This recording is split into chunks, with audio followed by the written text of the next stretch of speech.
Olá, pessoal. Estamos aqui para mais um podcast Educação em Movimento do Semerge. E hoje o tema que nós traremos aqui será sobre as tecnologias digitais e os impactos no mercado educacional. E para isso, temos aqui duas feras e sinto bastante honrado de estar com vocês aqui. Primeiro aqui, Eduardo Ramos, reitor do Instituto Infinet, Luiz Tasso, Head de Produtos Digitais e Inovação da CIT. Eduardo, rapidamente aí, boas-vindas. Obrigado, Max, pela oportunidade. É um prazer estar aqui com você, com todos do Semerge. Espero poder aí contribuir para essa discussão tão importante. Legal. Tasso. Fala, pessoal. Boa tarde. Obrigado, Max, pelo convite. Obrigado, pessoal. Bem animado, compartilhar um pouco mais aí da experiência, trazer experiência de outros setores aqui também para contribuir junto com o setor de educação. Legal. Então, vocês têm experiências aqui, essa provocação aqui de trazer vocês dois, porque são experiências que se complementam, né? Então, o Eduardo é fundador, junto com mais dois amigos, de uma faculdade que desde os anos 90 já trabalhava com a educação, com a internet, né? Com sistemas para a internet, cursos para a internet, 95 tem Infinet? 94, né? É. E o Tasso, que trabalha com uma das grandes resolvedoras de problemas de questões digitais, né? Vamos colocar soluções digitais, mas resolvedoras, né? Traz esse aspecto da transformação digital. A gente agradece aqui o convite de vocês pelo Semerge, a nossa presidente Cláudia Romano também, e a nossa visão aqui tem sido o quê? Trazer, e o Eduardo conhece mais aí especificamente o Semerge, né? Fazer com que o Semerge seja visto mais do que, e já tem sido isso, mais do que um sindicato patronal, como ele de fato é, né? Que trata de acordos sindicais, acordos talvez que deve seguir nesse sentido, mas que o Semerge seja visto também como um catalisador de transformações, de produção de conhecimento, de compartilhamento de experiências. Então, o podcast aqui é mais uma iniciativa nesse sentido, em frente a outras inúmeras que nós também estamos trazendo e colocando para o Semerge. E isso vai permitir com que o município do Rio de Janeiro, o estado do Rio de Janeiro evolua nos aspectos que, na verdade, mais do que os próprios mantenedores, mas o que a sociedade precisa e espera da gente. Então, a gente tem aqui vamos tentar construir em cima de um diálogo, a gente tem algumas questões para trazer, para discutir com vocês, e eu vou começar com o Eduardo. Eduardo, como as instituições de ensino superior podem se estruturar, como é que você pensa se estruturar curricular e institucionalmente para esses aspectos todos que envolvem essa permanente transformação digital? Olha, é uma pergunta profunda essa, né? Porque você está falando de curricularmente, institucionalmente, né? Eu acho que talvez a chave que eu tenha para responder a isso, a partir da minha experiência, do que eu observo, é de pensar que é um contínuo. Não é assim, vou fazer um projetinho de transformação digital, implantar aqui um software novo. Não, eu acho que é um contínuo. Acho que varia de área para área, de curso para curso. Então, o problema curricular, né, é um baita problema. Uhum. Você tem que estar o tempo inteiro pensando em como é que as tecnologias estão afetando aquela área onde a gente está formando profissionais. E é angustiante, às vezes. Então, você pode querer desistir de pensar nisso porque você não consegue achar a resposta, mas eu penso que a resposta está em você continuar pensando, continuar refletindo, continuar acompanhando a evolução da tecnologia, que não vai parar, vai continuar acontecendo. Acho que as instituições têm que ser capazes de conseguir pensar hoje projetando o futuro, né? Então, a evolução curricular, eu acho que é um baita problema, porque há resistência à mudança, né? Às vezes até mesmo por parte dos alunos, mas há dos alunos, dos professores, de muita gente que está envolvida no processo. Então, é um desafio, mas é um desafio que não dá para fugir dele. No outro campo, que eu entendi que é o campo dos processos, da prática, da gestão, do modelo de gestão, é parecido, né? Porque as tecnologias vão continuar evoluindo, estão evoluindo. Com a internet, entraram em todas as áreas, né, da empresa. Antes você poderia dizer, talvez há 30 anos atrás, que a coisa era mais restrita, mas hoje não, né? Todas as áreas, todos os processos. E também a gente não pode ficar parado, né? A gente tem que conseguir pensar, mas eu penso nisso, para não ficar aqui alongando muito. Não, você pode, a gente está com tempo, vai. Eu diria que é uma coisa contínua, entendeu? A tecnologia vai continuar evoluindo, Você não vai contratar um projeto e acabar um projeto. Na verdade, você tem que construir uma cultura em que você vá, nos processos institucionais, pensar nas melhores maneiras de usar a tecnologia para a sua instituição, e aí cada instituição tem um tamanho, tem uma área de atuação, tem um mercado, tem uma história. Então, não dá também para você importar uma receita. O que serviu para a minha instituição não necessariamente vai servir numa outra. Então, você tem que conseguir construir a sua própria história de adoção das tecnologias digitais, né? Acho que uma outra coisa que eu te diria, Max, assim, pensando nessa questão de uma forma mais ampla, é que a gente tem que ter clareza de que não é a tecnologia sozinha que vai me dar uma vantagem ou um ganho. É a tecnologia misturada com processos, é a tecnologia misturada com as pessoas que vão usar aquela tecnologia, que vão fazer com que aquela tecnologia seja útil. Então, é um pensamento complexo, né? Não é uma coisa simples. Novamente, não é eu vou aqui instalar um software, não que isso seja simples, muitas vezes não é, né? Mas é mais complicado que isso, né? É uma questão de você pensar organicamente nos processos, nas áreas, na organização da instituição, como é que você vai fazer com que ela funcione melhor usando as tecnologias. E para isso, né, você precisa de processos e pessoas. Isso aí. Processos, pessoas, capacitação, gestão de mudança, né? Investimentos, né, nas próprias tecnologias, pesquisa para escolher as tecnologias certas.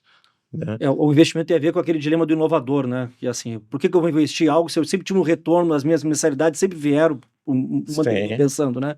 Por que eu vou investir? Porque se eu vou ter um retorno só no longo prazo para algo que eu não sei nem o que vai retornar direito, então eu prefiro ficar como eu estou. Só que ficar como está significa um passo à frente você ficar por inanição, né? Você deixar de existir ou perder a relevância, né? O famoso dilema inovador de ver a tecnologia como um alicerce de investimento para o aspecto de inovação. Eu entendo dessa forma. E aí, o Tasso tem uma experiência enorme em relação às questões de transformação digital, e a gente tem... Você tem contas que você trabalha que é no mercado educacional, mas você também tem a tua experiência em mercados que não são os mercados educacionais. Então, o que você acha que quais são os aprendizados de transformação digital que ocorrem nesses ambientes fora desses mercado educacional que poderiam ser melhor trabalhados dentro do mercado educacional? Cara, excelente. Acho que vou começar pelo que você trouxe aí no final, né? A transformação digital, ele é um mecanismo de olhar para o futuro, né? De ver como você vai estar no seu mercado nos próximos anos, né? De certa forma, a transformação digital, a gente vê isso em vários setores, né? A gente já passou isso nos últimos anos, a gente está falando sobre transformação digital na CIT, já tem 8, quase 10 anos, né? Nesse processo. E a gente percebe que ele está muito fundamentado em pessoas, né, na cultura, em como você vai levar isso no dia a dia, né?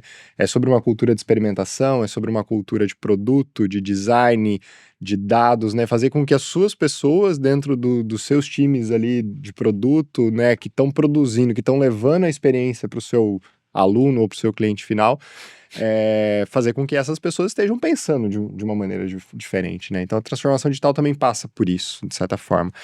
E aí eu acho que é onde você pode ganhar o jogo do futuro, né? Pensar nesse modelo que a sua corporação, que a sua empresa vai estar executando daqui para frente. Então acho que não é a tecnologia pela tecnologia que vai resolver o seu problema, né? Você precisa, de fato, pensar muito e tá muito enraizado aí. Acho que você trouxe muito bem esse ponto, né? Das pessoas estarem pensando e ser um processo contínuo que vai te levar a esse estado. Entendi. E o que você acha, assim, que seria interessante de experiências de transformação digital que ocorreram fora do mercado educacional, em outras indústrias, né? Que poderiam ser apropriadas pelo mercado educacional? Legal. Cara, eu acho que é muito particular de cada setor, né? No final, a gente sempre cai nessa questão do fazer as pessoas pensarem diferente, né? Eu acho que isso eu vejo que é muito comum e aparece em todo lugar. entender o nível de maturidade que cada setor tá, né? Como que esse setor está preparado para receber e que tipo de risco ele está querendo correr. Você pega um setor bancário, por exemplo, né, financeiro, ele está disposto a correr um risco diferente, né? Quando você passa por um setor que não é regulado, principalmente, você consegue arriscar mais, né? Então, dá para perceber esse tipo de diferença. Eu acho que o setor de educação é um setor sempre muito antenado, porque você renova, o seu cliente se renova muito rápido, né? Os ciclos de renovação, né? As pessoas que estão entrando ali na faculdade, elas vão mudando e você consegue experimentar coisas novas mais rápido. Então, acho que de certa maneira eu vejo essas... A experimentação é interessante, mas eu acho, aí o Eduardo pode colocar, que a gente tem um receio nas instituições de ensino experimentar, né? Eu achei curioso você falar isso, porque eu às vezes sinto, né, eu comentei sobre resistência e mudança, eu às vezes sinto que a gente... Porque o Max puxou o ponto da atualização dos currículos, né? Nossa, eu vejo uma resistência a mudar, até o pessoal usa aquela palavra grade, né, Max? Não se fala grade, eu não falo se isso. fala mais, né? É porque grade é uma coisa, só pela palavra, grade curricular, já é totalmente limitante, né? Você entrou numa grade curricular, caraca, para onde que eu vou sair, né, depois dessa grade? A gente pode pensar matriz curricular, matriz de conhecimentos, mas grade... Só para a própria etimologia de algumas palavras que a gente utiliza, já demonstra o quão limitante a gente está nos aspectos de transformação. Então, às vezes, você tem uma resistência grande e, às vezes, como a gente fala de cursos longos, de 4 anos, de 5 anos, às vezes você mudar e você ver o resultado daquela mudança pode levar um tempo grande também, né? Mas eu acho que tem uma coisa chave em educação para o digital ter um impacto grande, né? Você usou essa palavra impacto, né? Impacto é um negócio que destrói, né? Não é isso? Né? Porque em educação a gente está lidando muito com informação, né? Então, tudo isso que a gente trata pode, em grande medida, ser digitalizado. E aí você consegue fazer muitas coisas, né? Você consegue mexer muito na experiência toda. Né? E agora com o IA a gente está vendo isso... Os dados, na verdade, antes da própria IA, né? A própria ciência de dados, né? Sim. O ambiente, qualquer ambiente, mas o ambiente de ensino-aprendizado, o que corre ali basicamente são dados, né? Em todos os sentidos, com interações múltiplas, né? Imagino eu aqui que a tecnologia ela possa se apropriar de uma forma mais efetiva sobre o significado e o impacto desses dados. Não sei como é que você pensa sobre isso.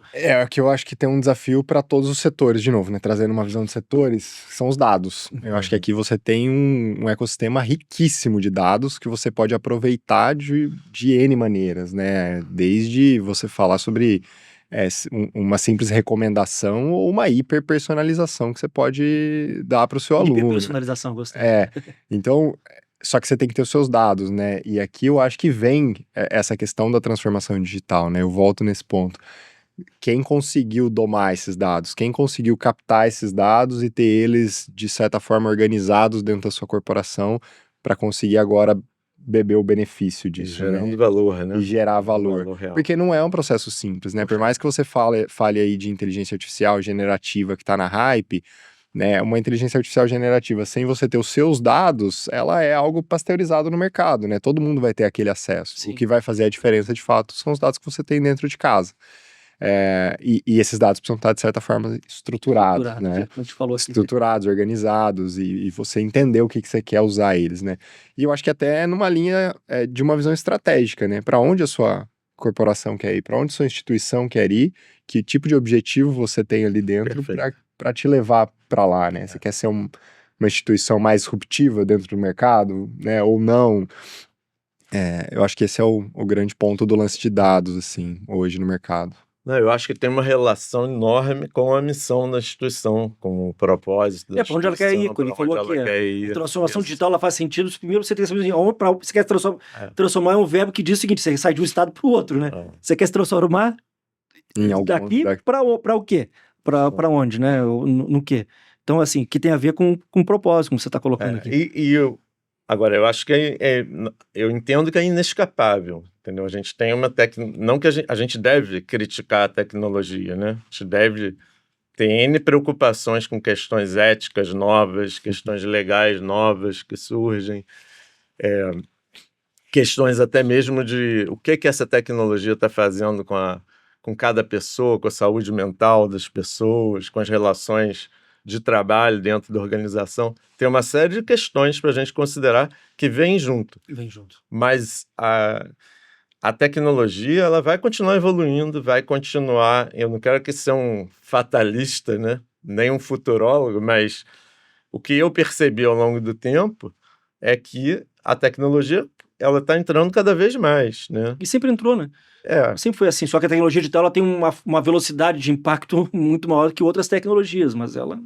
Então, mas assim, eu tenho que conseguir parar e pensar, olhar de cima, talvez, e pensar no que ele está falando, né? Qual é o meu propósito, para onde eu vou, o futuro, né? Que você está falando, né? Qual é esse futuro que eu quero construir dentro da organização, né? Imaginar cenários, né? Tem cenários também, porque a gente trabalha também com possibilidades, não tem as certezas, né? E a tecnologia ela vai permitir você apontar, talvez, não a tecnologia, mas você desenhando cenários, você vai poder, talvez, imaginar aonde melhor a tecnologia vai poder entrar e participar. Até quando você colocou da tecnologia, né? Porque a gente olha às vezes a tecnologia, vocês são da área, eu também sou engenheiro de computação, apesar de nunca ter trabalhado com engenharia, mas aprendi a programar novinho e esses aspectos. E a gente vai vendo que a tecnologia, ela não é um jogo de somar ou subtrair. A gente pensa, às vezes, quando a tecnologia entra num ambiente, num sistema qualquer, seja um sistema educacional, ele vai entrar para substituir algo, ou vai entrar para acrescentar. Aí eu estava lendo uma definição, Eduardo e Tasso, que é o seguinte, que a tecnologia, a tecnologia é muito semelhante, a entrada de tecnologia é muito semelhante à entrada ou saída de um organismo num ecossistema vivo, na ecologia. Por exemplo, você pega um lagarto, tira ele de um ecossistema, aquele ecossistema não é ecossistema menos lagarto. Todo o ecossistema se reinventa com a saída daquele lagarto. Você pega aquele mesmo lagarto, joga num outro ecossistema que ele não existia, aquele ecossistema não é basicamente o quê? É o ecossistema mais o lagarto. É todo um outro ecossistema que vai se reinventar por causa desse lagarto. A tecnologia, de uma forma muito semelhante, ela não entra para... Não é tecnologia mais o sistema que ela entrou, ou menos que o sistema que ela entrou. Ela surge porque ela vai impactar onde você colocou aí. No educacional, a forma que o professor vai abordar a metodologia dele de sala de aula, como o estudante vai aprender, quais são os espaços que serão trabalhados, as questões de saúde mental. Então, se a gente pudesse olhar a tecnologia menos como ferramenta e mais como até um aspecto forte de mudanças culturais e comportamentais, talvez a gente conseguiria enxergar o nosso dia a dia de uma forma diferente. Eu acho que seguindo essa excelente analogia que você trouxe, ou quando você tira esse lagarto e coloca ele em outro ecossistema, esse ecossistema ele pode ter um problema, ou ele pode tentar expelir, né? E eu acho que aqui eu volto na questão de pessoas, assim, eu acho que nesse mundo que as tecnologias estão se reinventando tão rápido, o papel da instituição também, ele passa de de estar antenado e de fazer com que as pessoas aprendam a aprender, né? Elas se reinventem mais rápido. Acho que ganha o jogo quem se adapta mais rápido nesse mundo, né? E aí você conseguir fazer com que as pessoas, né, da sua instituição, da sua empresa, né, no mercado de trabalho, elas bebam o mais rápido possível, elas entendam, né, o benefício que ela tem de ter aquela tecnologia ali dentro de casa e que elas pensem nessa tecnologia para resolver o problema que elas têm no dia a dia, né? Então, assim, o meu aluno dentro de uma instituição de ensino, ele tem dores, ele tem problemas no estudo dele, né? Se as pessoas que estão ali, elas pensam em usar a tecnologia para resolver aquela dor daquele aluno, aquele problema que ele tem na jornada acadêmica dele, com certeza você vai atender melhor esse aluno, né? E não pensar na tecnologia como, a inteligência artificial é um bicho estranho aí, eu não quero ela perto de mim, né? Não, eu preciso saber usar isso. Eu concordo. E de certa forma, o lagarto vai entrar, né? Não é assim... Nesse caso, não é você jogar, ele está entrando por força natural. Ele está entrando. E não é o próprio aspecto cultural. Então, é uma realidade do mundo que a gente vive, né? E aí, o que você falou, né? A gente tem que conseguir que as pessoas que estão lá trabalhando na instituição, e isso vale para pessoas de todos os níveis, mas a gente sabe que as pessoas que estão na gestão têm um papel de liderança, né? A gente precisa que as pessoas se preocupem com a tecnologia, como é que ela está entrando, como é que ela vai ser usada na jornada do aluno, né?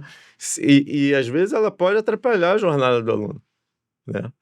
Ela pode melhorar por um aspecto, piorar por outro, e tem que tomar cuidado, né? Eu acho também que um dos papéis, essa coisa da resistência à mudança que eu estava comentando, às vezes um dos papéis da instituição de ensino é um papel de ponderação, né?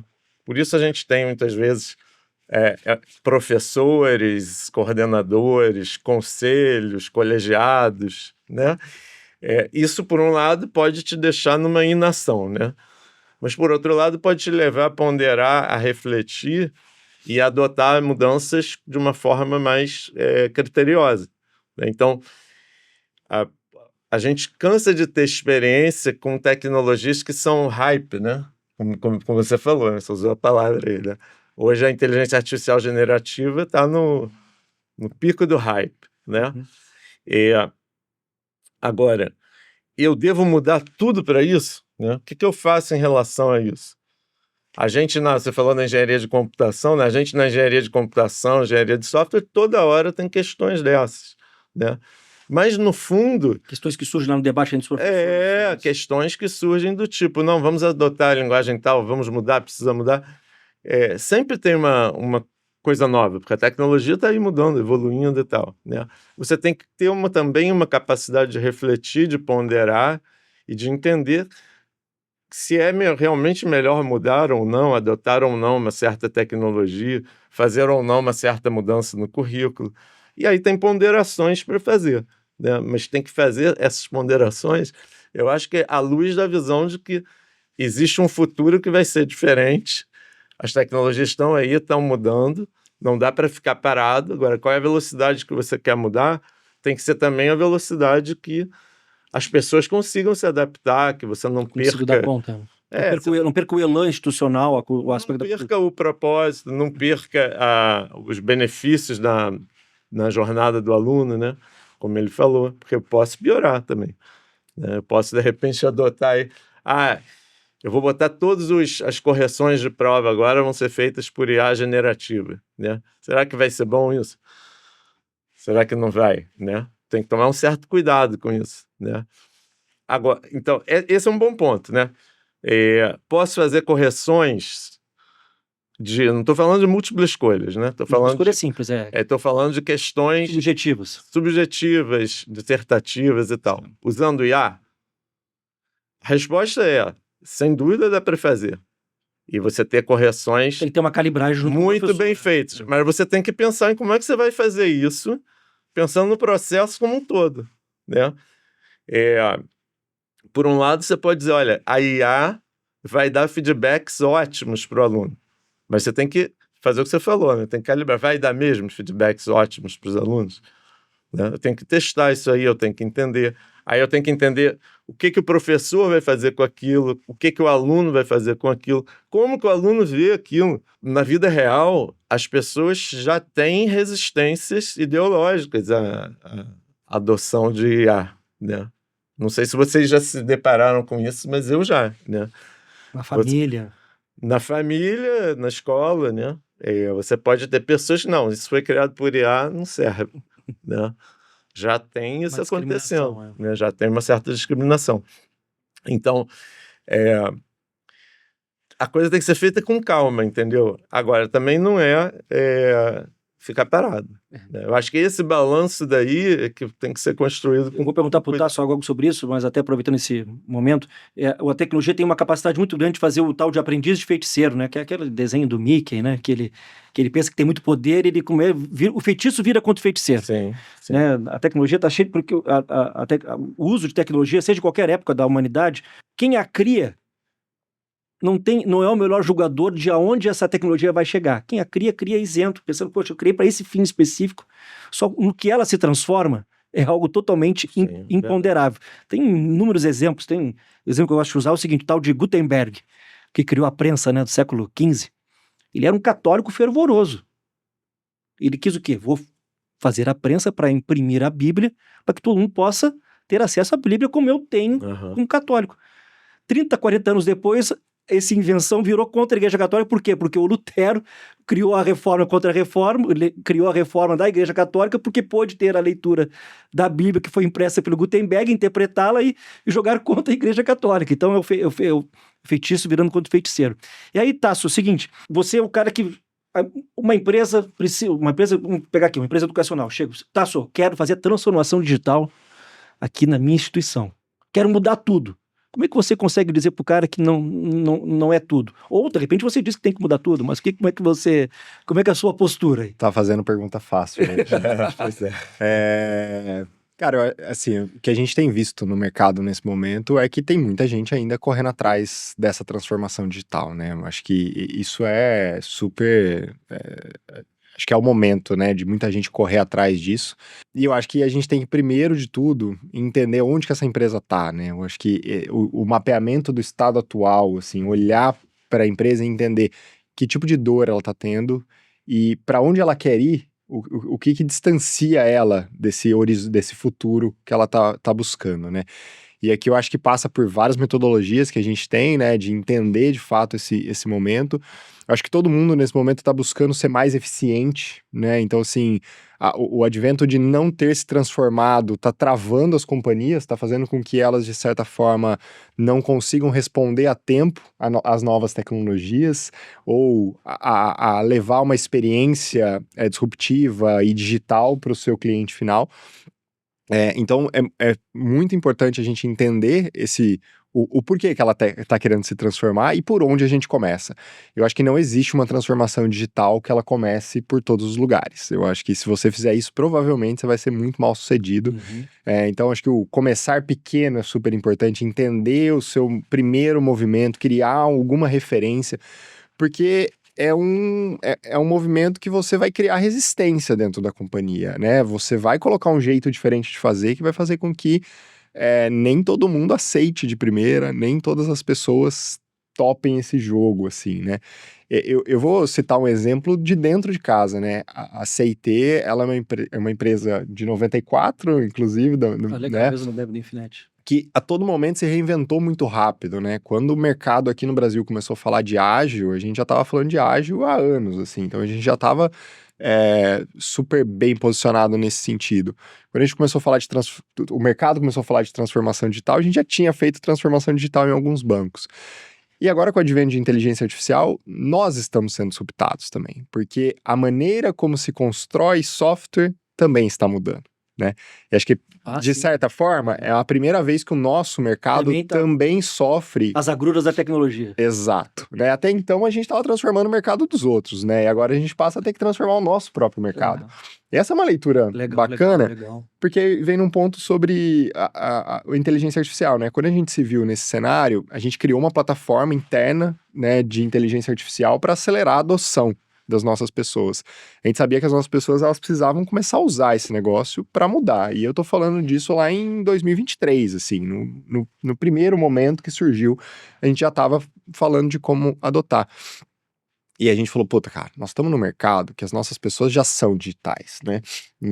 Os nossos desenvolvedores, né? Essa IT é construída por muito desenvolvedor, pessoas de design, pessoas de dados, gestores e por aí vai. Pô, é uma galera que vai adotar isso muito rápido. Não, assim, a gente teve uma primeira experiência de 20 a 30% da companhia adotando inteligência artificial. Caramba. E assim, numa linha de... A gente achava que era uma batalha já vencida, assim, né? Tá tranquilo. E a gente percebe que teve que rolar uma transformação das nossas pessoas, na maneira como as nossas pessoas também pensam na adoção de inteligência artificial, para que a gente chegue hoje com uma companhia onde entre 80% e 90% das pessoas usam inteligência artificial diariamente na produção de software, na maneira do desenvolvimento e um outro jeito de se criar. E aí, software. Provavelmente, como é que você conseguiu isso? Com capacitação interna, com... Das mais diversas formas, assim, acho que a gente fala muito sobre capacitação, a gente fala muito sobre cultura, né, de novo, todo mundo tá usando, todo mundo tem que usar, eu tenho que mudar a segunda-feira dessas pessoas, a gente passa a falar muitas vezes sobre metas, a gente passa a falar sobre para onde a empresa quer chegar. Nós queremos ser uma empresa AI first, nós somos hoje uma empresa AI first. pra gente, né, quando a gente tava falando em 2023 que nós queríamos ser uma empresa AI First, a gente tá falando que todas as nossas pessoas, elas precisam pensar, comprar essa ideia no dia a dia. E aí eu acho que vem o lance da cultura, né? Nós somos uma talvez empresa. vocês tiveram que revisitar o propósito da empresa também, então. Com certeza. Eu acho que na instituição de ensino não é muito diferente, não. Para a gente conseguir usar a tecnologia digital para fazer um ensino digital realmente transformador, para usar nos processos, eu acho que é parecido com isso, né? Você tem que conseguir contaminar a cultura positivamente, né, para isso, para as pessoas usarem, para todo mundo usar, para 90% usar. Eu entendi que foi por meio de propósitos, né? Você criou um propósito, começou a colocar alguns tipos de metas a ser alcançadas, não metas muito grandes para não gerar uma ansiedade, mas também metas que pudessem ser alcançadas de transformação gradativa, né? E usar a própria cultura da empresa que já está instalada, né? A gente sempre teve uma cultura de compartilhar conhecimento muito grande, né? A Aceitem é uma empresa formadora de pessoas, assim, né? A gente, cara, a gente acabou de ter uma turma de 500 estagiários entrando na companhia. 500? 500 estagiários. Na cidade do Rio de Janeiro? Não, no Brasil. No Brasil como um todo. Vocês estão em várias cidades? Sim, hoje a gente tem a principal base nossa é Campinas, depois a gente tem BH como base de desenvolvimento, mas a gente está presente em todos os estados. Estagiários de cursos mais variados? De todos os... Mas principalmente na área de desenvolvimento? Principalmente desenvolvimento, majoritariamente na área de desenvolvimento. Vocês escolhem algum curso específico? Como é que até para a gente aproveitar, porque tem pessoas nos ouvindo aqui, como é que é esse processo de seleção desses jovens estudantes? A gente fez um processo esse ano muito focado, usando inteligência artificial, né, na própria seleção e curadoria dessas pessoas. A gente busca muito cursos de análise de desenvolvimento, de softwares, análise de sistemas, engenharia da computação e por aí vai. A gente não se apega a curso, né? Então, esse sempre foi uma pegada nossa, assim, né? Não necessariamente a pessoa precisa ser um engenheiro de computação para ser um bom programador, né? Mas, obviamente, que você tem fundamentos básicos que são super importantes, né? E aí a gente faz um processo de receber currículos, basicamente, em massa.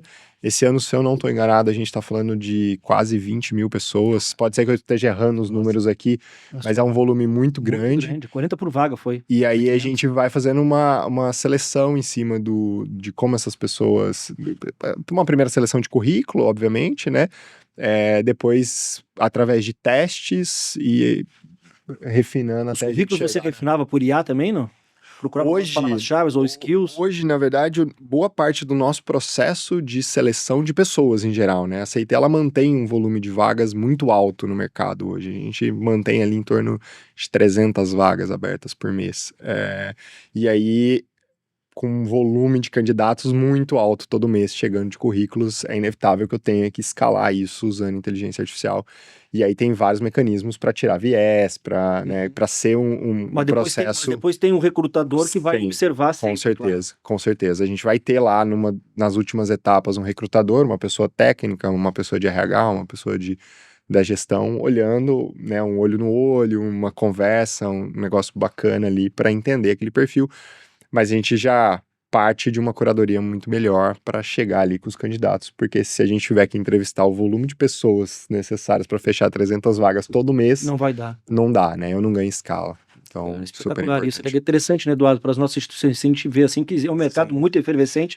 Você tem visto isso também pelo próprio Infinet, na procura cada vez maior pelos cursos de... eu acho que assim, a procura pelo perfil de pessoas que trabalham com desenvolvimento, com programação, com dados. A gente sente que esse é um mercado que está bem quente, né? É legal você ter um exemplo, né, de que você está usando inteligência artificial. Eu gostei que você falou da questão do viés, né? Tirar os vieses. Tirar os vieses que, eventualmente, um processo pode levar a ter, né? Dependendo de como você está programando esse uso de inteligência artificial, né?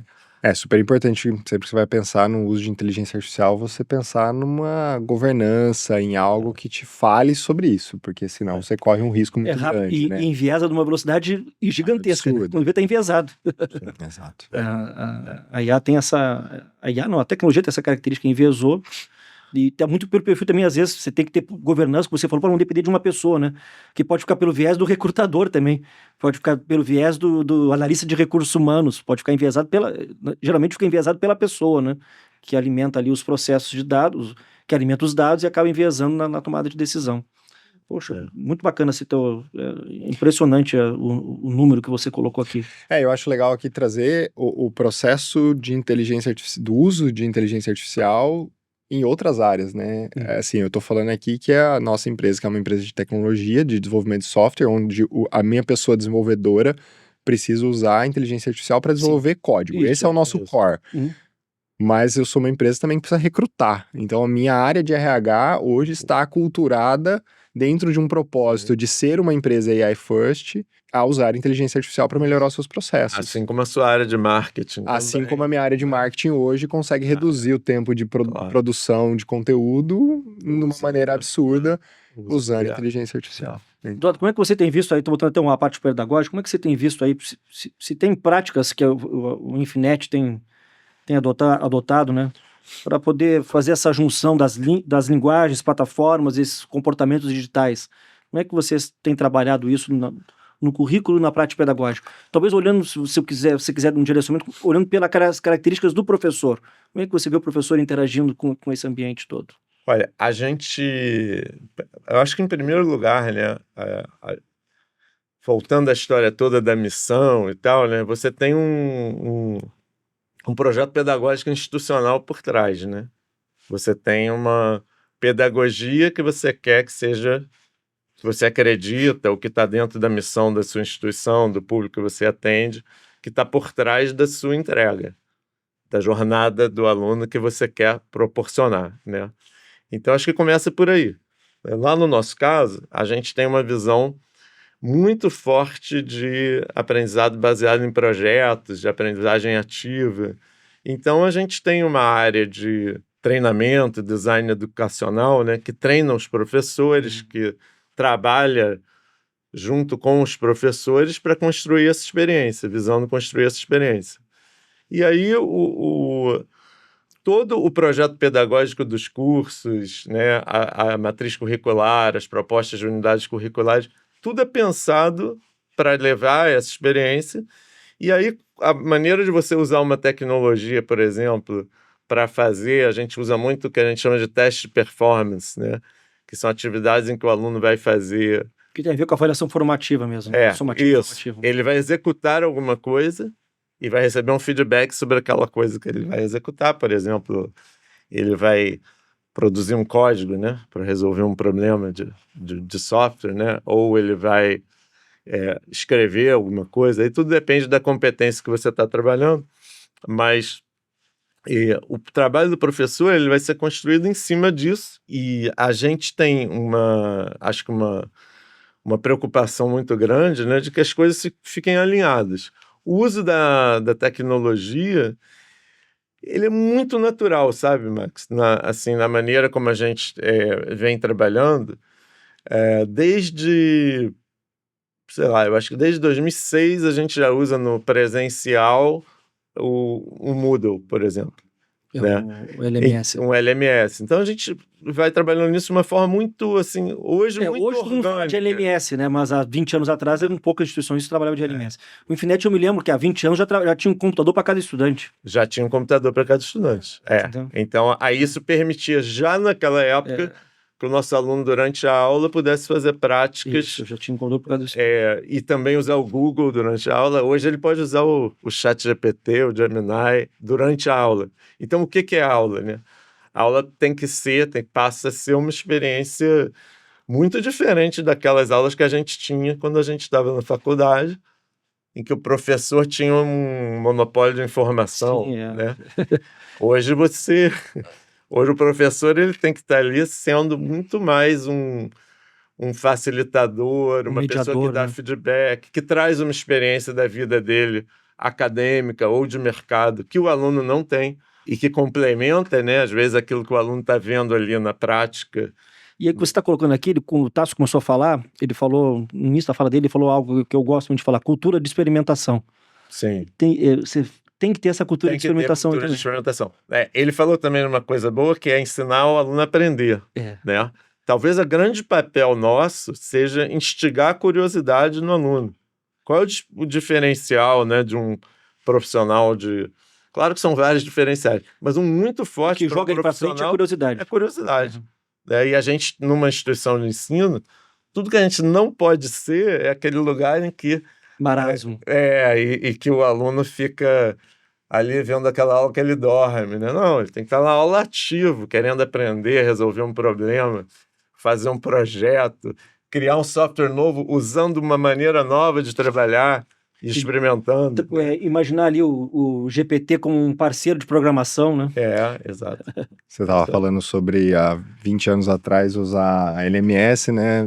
Minha primeira prova, eu lembrei que minha primeira prova de programação foi escrita à mão, Papel né? ao máximo. Papel ao máximo. Colocar no quadriculado quase, né? E falta de ponto e vírgula no final do código, tirava 0,10, assim. É mesmo? Era bravo. Tirar o ponto e vírgula, né? Mas acho que você trouxe um ponto super legal, né? O aluno tá dentro da sala de aula ou tá no EAD, aprendendo a programar, tendo curiosidade, o ChatGPT vai estar lá, né? Assim, como é que você ensina ele a usar esse negócio também, né?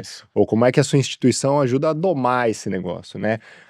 No advento do Google, né? A gente também era questionado sobre, nossa, super fácil agora, só procurar no Google que você vai resolver tudo. Não é bem assim e agora também não é bem assim, né? Então, você precisa saber domar esse negócio, precisa saber usar ele e quem... De novo, né? Quem usar, aprender mais rápido, se adaptar mais rápido, ganha o jogo, né? De certa forma. Eu acho que assim, mais do que nunca as pessoas precisam da faculdade, né? Porque é aquele momento que você vai poder refletir sobre alguns conceitos, né? Tem um professor ali que tem uma profundidade acadêmica que você não vai encontrar tão facilmente assim. Existe um método científico e acadêmico que nos trouxe até aqui. As universidades não estão aqui há 10 anos, né? Elas estão aqui há alguns séculos, né? Então, assim, existe todo um método que jogou a humanidade até a criar o próprio GPT. Isso, exatamente. Né? E, de certa maneira, né, voltando a um ponto que eu coloquei antes, eu acho que, assim, embora pareça que as mudanças são muito, muito, muito rápidas, né? Quando eu fiz faculdade na década de 90, já se falava em redes neurais. Ah, sim, é um conceito antigo. Um conceito antigo, né? Então, é um conceito que foi... E os conceitos da computação clássicos, eles estão aí de pé, né? A sua aula de engenharia de dados... Estrutura de dados. Continua real. Hoje você fala em engenharia de dados, que está ampliando o problema, tem a história toda do Big Data e tal. Mas é isso, né? Aqueles conceitos estão aí ainda. A outra coisa que a pessoa que vai usar o GPT melhor como companheiro é a pessoa que tiver uma base maior, né? É a pessoa que tiver um repertório maior. E a ciência está ali, né? A estrutura de dados está ali, algoritmos. Meu doutorado foi em algoritmos. Quando eu falava algoritmo, ninguém sabia o que era. Hoje em dia, eu acho que as pessoas ainda não sabem muito bem, dão nome para as coisas que nem algoritmo é. Mas é uma palavra que está no dia, na boca de todo mundo, né? Você desce aqui, tem gente falando algoritmo, o algoritmo manda na nossa vida, o algoritmo... O algoritmo me mandou esse vídeo. Mas o algoritmo, às vezes eu falo, o algoritmo existe desde que um árabe chamado Al-Harizmi, na Baixa Idade Média, começou a tratar dessa forma, uma palavra de origem árabe. Que tem... Então, toda vez que você tiver que resolver um problema, para resolver esse problema, você organiza de uma forma lógica, num passo a passo, você tem ali um algoritmo, não tem a ver só com a computação em si ou com a tecnologia em si, é um modo de pensar e de estruturar, né? Mas só que para isso precisa ter a universidade para fazer esse caminho. Sim. Né? Precisa ter a faculdade. Eu vi quando ele falou faculdade, você fez assim, poxa, com certeza. Eu não devia essa tua certeza, assim, com certeza. Assim, se você colocar, né, uma pessoa que não tem conhecimento para usar essa ferramenta, ela não vai ter poder de crítica em cima do que está voltando para ela, né? E a gente não está falando sobre fazer no fim, né? Não tô falando sobre fazer um projeto de faculdade para passar de semestre. Eu tô falando sobre subir um sistema que vai cuidar do faturamento de uma empresa, né? Vai jogar numa tomada de decisão. Vai jogar numa tomada de decisão. Eu tô criando, né? No mundo corporativo, depois você vai estar criando sistemas complexos, né? Ele vai acelerar sua construção. Isso é inevitável, assim. Ninguém tá falando contra isso. Ele vai acelerar, ele vai tornar o negócio muito mais rápido. Mas essas pessoas precisam saber criticar, né? Exatamente. Então, assim, hoje o que eu vejo na CIT, né? Essa turma de estagiários, quando ela entra na CIT, ela não cai direto nos projetos. Ela fica entre 2, 3 meses num curso dentro da CIT, sendo formada, né? E boa parte dessa formação passa por olhar para processos, olhar para boas práticas, olhar para uso de inteligência artificial, né? Então, eu tenho pessoas hoje que estão sendo treinadas, né? Os nossos estagiários foram treinados, estão sendo treinados para saber usar isso no dia a dia deles também, porque a gente sabe que isso vai mudar o jogo, vai acelerar a formação deles, né? A gente imagina, essa é a primeira turma massivamente treinada com inteligência artificial que a gente tem, e a gente imagina que essas pessoas vão se tornar muito mais produtivas, muito mais rápido, né? Então, assim, o tempo de chegar lá vai ser mais rápido. Mas elas estão aprendendo a como usar esse negócio, elas estão tendo responsabilidade em como usar esse negócio, e elas têm pessoas em volta dela ajudando a curar como usar, né? E aí ela passa a ver valor, né? Hoje acho que tem um outro advento também, vocês estavam falando da palavra algoritmo, né? Hoje tem um advento do, só jogar na inteligência artificial que ela resolve. Quantas vezes você foi usar um chat GPT e não foi legal, assim, né? A sua resposta não é boa, sim, porque você não sabe perguntar, porque você não sabe domar aquele negócio, né? E aí, o que a gente tem visto é que nós temos pessoas que são os early adopters, né? São as pessoas que puxam a corda, né? Elas vão na frente, assim. Então, dentro de um time nosso, com certeza eu vou ter uma ou duas pessoas estão lá na frente. Que estão lá na frente. Elas estão testando, porque é natural delas. Isso é natural do ser humano. Você tem pessoas que vão testar, vão pra frente. Hoje, a gente pensa muito em como deixar essas pessoas irem na frente, com governança, com guardrail, deixando com que elas tenham, que eu não trave elas, mas ao mesmo tempo que elas não façam besteira, e que depois isso vire de alguma maneira estruturada, volte para o time como um todo, para que as outras pessoas acelerem, vençam aquelas casinhas, né, mais rápido. Mais rápido, né? Você é da área de gestão, né? A cultura do aprendizado, né? A empresa que aprende, né? É isso aí. Exato. Nada de novo, mas num mundo mais rápido. É mais rápido. Esqueci até o nome do autor, que fala sobre isso, a cultura que aprende. É o Peter Senge. Peter Senge. Então, assim, já falava isso há 20 e poucos anos, 30 anos, né? Talvez. Né? Acho que mais. Então, assim, a cultura que nada mais verdadeiro do que isso. Pô, a gente tá aqui, a gente tinha um roteiro, mas legal que a gente foi vendo aqui, que a gente foi convergindo para temas muito provocativos aqui. Tasso, como é que você, assim, voltando para a questão que você falou sobre a jornada do estudante, né? Como é que a CIT, a tua equipe, você como head, dentro de um mercado educacional, pela CIT, como é que você acha, como é que é possível ajudar as instituições de ensino a construir essa jornada do estudante por meio de soluções digitais? Eu sei que também é uma resposta longa, mas como é que seria aí, para quem é leigo nesse assunto, sobre o que é o assunto, talvez algumas pessoas sejam leigas que estão assistindo aqui, o que é isso de jornada do estudante? Como é que uma solução digital se conecta com a jornada do estudante? Como é que você poderia elucidar para a gente isso aqui?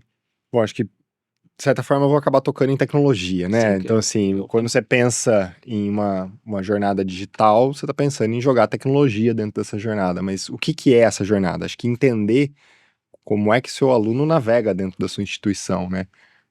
Onde começa essa jornada e onde essa jornada termina, né? Ela começa, talvez, quando ele abre na cabeça dele um desejo de estudar, né? Não necessariamente a jornada dele começa no primeiro dia de aula. Então, como é que você vai receber bem esse aluno? Como é que você vai fazer um bom onboarding desse aluno, trazer ele para dentro, para ele se sentir parte daqui?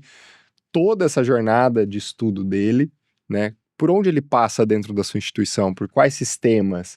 Tem sistemas que estão bons, tem sistemas que não estão tão bons, tem coisa que não tem sistema, que é o analógico, né? E eu acho que fazer esse, de fato, vou chamar de desenho, né? Mas de fato conseguir jogar isso numa visão clara para mostrar onde estão as dores desse aluno. Porque, de certa forma, se você quer atender bem esse aluno, essa jornada ela tem que ser fluida, essa jornada tem que ser boa para ele percorrer, né? Transparente. Então, transparente. Então, se...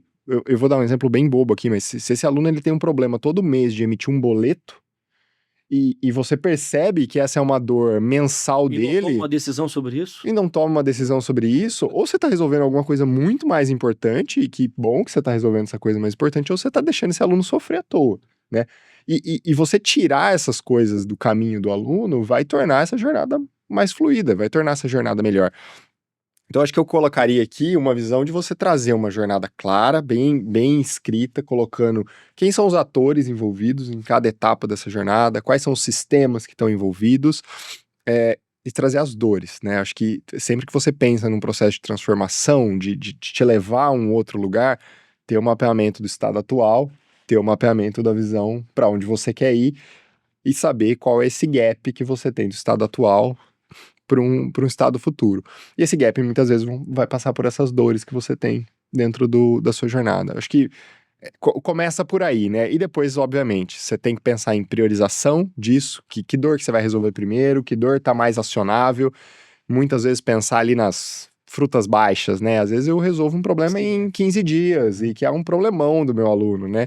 Ao invés de ficar apaixonado naquele projeto de 3 anos, quando você né? toma essa decisão, quem são os atores acadêmicos educacionais que interagem contigo nessa decisão? Que você não é a pessoa que vai tomar a decisão, você vai dizer, olha, tem esse contexto... Normalmente a gente faz isso muito em conjunto, né? Acho que através de metodologias, tentando trazer um pouco de ciência para isso também, né? Então, nós temos ali os nossos mecanismos para isso. Normalmente a gente vai trazer os principais stakeholders, né? É uma jornada desse tamanho, que é a jornada educacional, ela não é pequena, e pode ser que depois você vá lá para trabalhabilidade, você vai para outros lugares aqui, empreendedorismo, lifelong learning e por aí vai, né? Essa jornada ela pode ser de uma vida. Esticada. Eu acho que você tem que entender quem são os stakeholders de cada etapa disso para pôr essa galera na mesa. Então, se eu tô falando de uma etapa, por exemplo, de captação de alunos, eu tenho que estar com o cara do marketing, com a pessoa de marketing aqui dentro para entender como que eu quero encantar esse aluno. Se eu estou falando de uma etapa de aprendizado, eu preciso entender um pedagogo, um professor, a pessoa de produtos digitais da companhia para dizer como é que ela está pensando em digitalizar esse processo, como é que ela está se estruturando. A gente interfaceia muito com a área de tecnologia das empresas, porque, de certa forma, a gente precisa tomar decisões em conjunto para onde... E também os sistemas, os dados, as APIs. Exato, para onde essa empresa está querendo ir, a gente sempre vai construir isso em conjunto. Então, acho que entender dentro de cada etapa, como são jornadas longas, acho que não tentar resolver ela de uma tacada só, né? Você vai precisar recortar isso, ou você vai precisar dividir esforço para ir resolvendo parte a parte. Eduardo falou um pouco sobre isso também, de ser tem que fazer, mas tem que ter uma dosagem, tem que ter uma sensatez, tem que ter uma velocidade específica. Acho que sim. Tem que ter uma reflexão por trás, especialmente, né? Tem uma palavra que me ocorreu quando você estava falando, que é a palavra da experiência do aluno, né? Então, a experiência do aluno, foi ótimo você falar da empregabilidade, né? Ela vai passar pela dor lá da captação, do processo seletivo, da comunicação com a equipe, e tem vários detalhezinhos que a tecnologia é fácil falar, mas às vezes fazer funcionar não é tão simples, né? A gente sabe que não é difícil a gente, por algum problema de tecnologia, provocar uma dor como a do boleto, por exemplo, que parece banal, mas a gente ri aqui porque é um clássico, né? A gente sabe o que acontece. E sabe que não é trivial de resolver. Quantas instituições a gente já viu, já conversou, né? Perderam estudantes com problemas de lidar com isso, né? Com dificuldade de lidar com esse tipo de sistema acadêmico, né? Então não é trivial. Mas eu acho que pensar na palavra experiência do aluno é importante. E o gancho que eu queria fazer com a empregabilidade é que a gente nunca pode perder de vista o que a gente está fazendo, né? A gente está fazendo é ajudar uma pessoa, um aluno que procurou a gente... a transformar a vida dele. Para transformar a vida dele, para alcançar certos objetivos profissionais e de realização também social, pessoal, familiar, né? Então, a gente tem que pensar na jornada, na experiência do aluno com essa visão completa. E eu volto lá ao ponto inicial, né? Não eu imagino que os seus clientes te contratem pela vida inteira, né? Queria que fosse. Você fazer um projetinho dificilmente, a não ser que vocês consigam incutir na organização, na cultura, de que a instituição se transforme numa empresa digitalmente conectada, apta, né? Nativa digital. Né? Possivelmente procuro muito o Tasso, a empresa, por soluções mais imediatas. Eu quero resolver esses problemas aqui, preciso de algo imediato. Eu vou dizer que a tecnologia resolve rápido isso. Eu acho que tem de tudo, assim. Tem gente que tá com a dor de 6 meses. Eu preciso desse projeto para resolver E assim, eu não quero falar de cultura, eu quero falar desse projeto entregue, né? Eu posso sair disso eu posso falar sobre um programa de transformação digital da companhia inteira, onde eu começo pequeno, passo a tomar conta de grande parte da TI ou da empresa como um todo. E é super legal, assim, porque a gente precisa, de certa forma, como parte da nossa proposta de valor, também é sair, né? É conseguir fazer essa empresa caminhar sozinha e conseguir fazer por ela mesma, né? Então, assim, isso é super importante pra gente. Tem um pouco de tudo aí nesse universo, né? Acho que o nosso, digamos assim, o nosso cardápio de oferta no mercado hoje, ele é gigante, assim. É enorme. A gente já chegando no fim, o que vocês... Pô, foi uma conversa muito boa que está sendo. A gente falou de IA aqui, dados. Vocês imaginam algumas outras fronteiras tecnológicas que as instituições de ensino precisam ter um olhar mais atento, além dessas que a gente comentou aqui? Computação quântica, realidade imersiva... Eu acho que, assim, a IA, ela não é hype, né, mais. Eu acho que ela é realidade, assim, né? Ela já se provou, né? A gente teve aí tantas outras hypes no passado recente que não se provaram, né? Aí o que eu diria que eu acho que inteligência artificial tem que estar na jogada, assim, não tem como não estar. Eu acho que tem várias outras, né? Realidade aumentada, você pode mudar a experiência do seu aluno, uma experiência EAD, por exemplo, você pode trazer ele. E aí, citando de novo o exemplo da CIT, o onboarding de uma pessoa remota na CIT hoje é num ambiente virtual que simula o nosso prédio de Campinas, que sempre foi o celeiro da nossa cultura, do nosso espaço, né? Então a pessoa consegue navegar por esse ambiente num ambiente virtual. Você aproxima, de certa forma, né? Você tem uma experiência que te traz. Eu acho que essa é uma possibilidade, assim. O que eu diria é esteja bem firme com o seu plano de transformação digital, com a sua cultura, com as suas pessoas prontas para experimentar, porque vai vir coisa nova, né? Todo momento é a única certeza que a gente tem. Então, as pessoas, eu acho que, eu, de certa forma, eu colocaria ali como o centro de você ter essa cultura de experimentação para o que vai vir por aí. Claro, você imagina. Eu concordo, assim. Você fala em tecnologia imersiva, né? Eu tenho, assim, uma percepção de que a gente já está imerso no mundo de tecnologia, né? Então... Realidades imersivas, realidades ampliadas. né? Assim, às vezes a ampliação da realidade, ou da sua forma de perceber a realidade, ela pode estar um passo muito pequeno da gente, né? Hoje, por exemplo, concordo totalmente, né? A IA já está aí, já é uma realidade provada, né? Eu, no outro dia, estava conversando com advogados e vendo advogados, que não são programadores, utilizando IA profundamente, dentro de uma corporação que é a Defensoria Pública aqui do Rio de Janeiro. Números prompts já programados mesmo, não é só perguntas, prompts já estruturados. Já estruturados, compartilhamento de prompts e várias coisas avançadas, até usando o bot para atender a parte. Isso aí já é real, né? Nas várias áreas. Agora,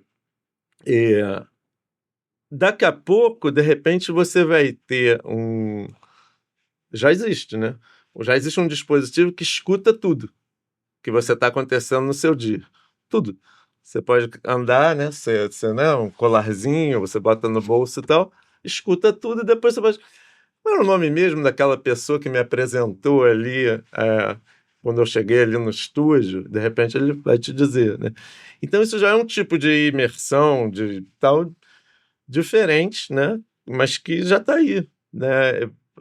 É todo mundo que tem? Não, isso é o que ele estava falando. Early adopters tem isso hoje em dia. Mas daqui a pouquinho... isso aí. Isso pode já estar por aí, né? Aí daqui a pouquinho você já vai ter aqui no paletó ou no botão da camisa um negocinho que está filmando. E por aí vai, né? Então, isso pode não estar tão distante quanto a gente pensa, sabe? É a história do exponencial, né? A gente não tem a cabeça tão exponencial assim. Então, às vezes a gente erra achando que nessa semana eu vou conseguir fazer muita coisa, não consegue, mas quando você pensa no que em 1, 2 anos, 3 anos você pode fez. Mudar de tecnologia, é uma montanha de coisas, né? Então, eu acho que a gente tem que estar atento aí aos desdobramentos da IA muito, né? E aos desdobramentos pensando em todos os aspectos, né? Comportamentos, questões éticas, culturais, legais, saúde mental, que é uma questão grande, né, nesse mundo de hoje. É um fator predominante. Vocês têm aproveitando, a CIT tem esse cuidado da saúde mental? Total, sim. Eu acho que tem programas hoje dentro da empresa para olhar para isso e um acompanhamento mais próximo das pessoas também, né? Nada, não só o corporativo, mas ali no dia a dia, né? Um gestor fazendo one-on-one com as pessoas, uma pessoa de RH com uma capacidade dedicada a falar com essas pessoas, a entender o momento. Então é uma preocupação gigantesca para a gente, né? Bacana. Pessoal, a gente está chegando aqui ao fim. Agradecer enormemente aqui essa troca, aprendi pra caramba com vocês. Certeza que quem vai nos assistir, nos ouvir, vai aprender também muito, né? E o bom das tecnologias é que a gente pode ouvir várias vezes, né? Às vezes a gente escutar a nossa voz incomoda um pouco, né? Mas não sei como é que a tecnologia vai resolver isso, a gente ouvir a própria voz, né?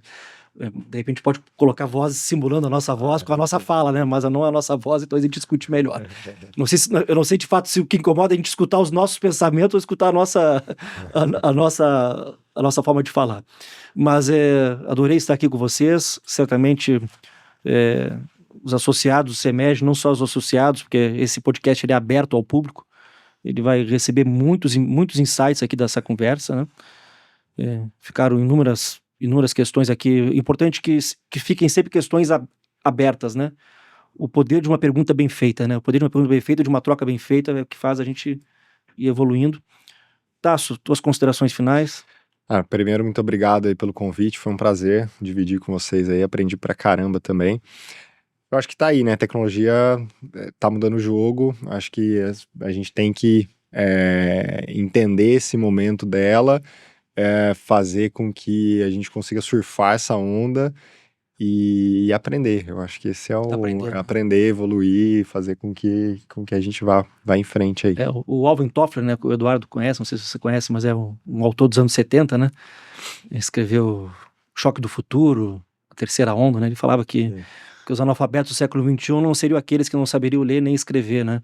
Seriam aqueles que não teriam a capacidade de aprender, desaprender e reaprender. Na verdade, ele já estava há 50 anos, ele estava já imaginando isso tudo. Eduardo, o que você coloca as suas considerações? Queria agradecer.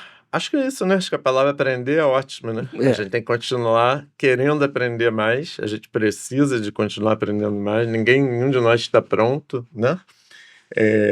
Nenhum de nós sabe a resposta completa de onde vai ser, onde vai entrar. Não existem prompts prontos, né? Existem os prompts prontos, né?